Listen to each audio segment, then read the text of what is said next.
coach en recrutement. Olivier, bonjour. Bonjour Harold, bonjour Alain.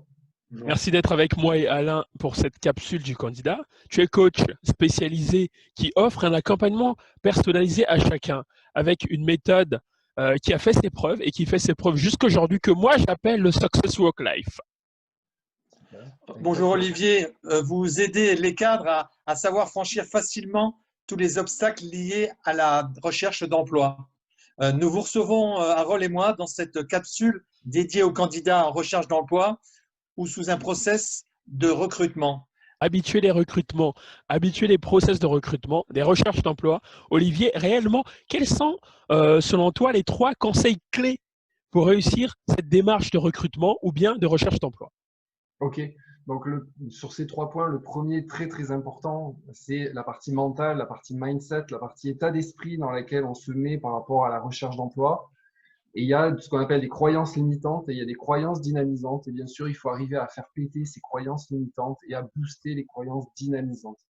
Donc, les croyances limitantes, typiquement, c'est en ce moment, il n'y a pas de travail, c'est la crise, ou voilà, je ne suis pas la bonne personne, je n'ai pas le bon diplôme, je n'ai pas ceci, je n'ai pas cela.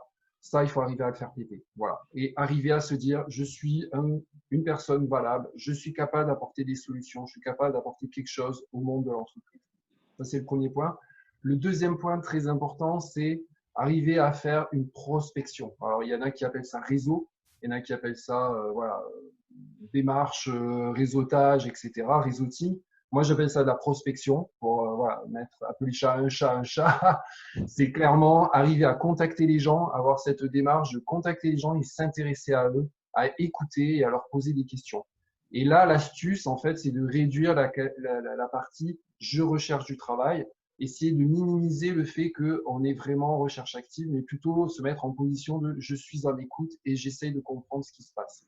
Voilà. Donc, ne pas arriver avec « bonjour monsieur, voici mon CV, qu'est-ce que vous en pensez ?»« Bonjour monsieur, bonjour madame, madame le recruteuse, est-ce que vous avez des postes chez vous ?» Voilà, ce genre de questions, il faut éviter, absolument.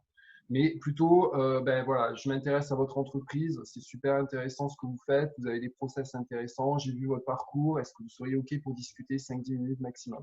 Voilà. Et troisième point très important, c'est se mettre en tête que c'est vraiment une vente, en fait. À un moment donné, il y a vraiment une notion d'échange, donc d'échange de compétences par rapport à un salaire. OK, mais pour ça, pour qu'il y ait cet échange possible, ce contrat de travail tant recherché, c'est qu'à un moment donné, il faut donner confiance. Voilà, et on donne confiance quand on explique qui on est vraiment, quand on explique vraiment les compétences qu'on a et qu'on explique les résultats qu'on a eus dans le passé et qu'on explique les bénéfices qu'on peut apporter à l'entreprise. Voilà, donc c'est ce que j'appelle le quartier gagnant, des talents, des compétences qui amènent des résultats et qui amènent des bénéfices potentiels pour l'entreprise qui rentre. Voilà. Très bien. Harold et moi, nous vous remercions, Olivier, sincèrement de votre participation active. Olivier, moi j'ai compris mindset, j'ai compris prospection de son futur employeur, j'ai aussi compris confiance en soi avec une capacité de se dépasser. Merci beaucoup Olivier, au revoir. Au revoir. Merci à vous.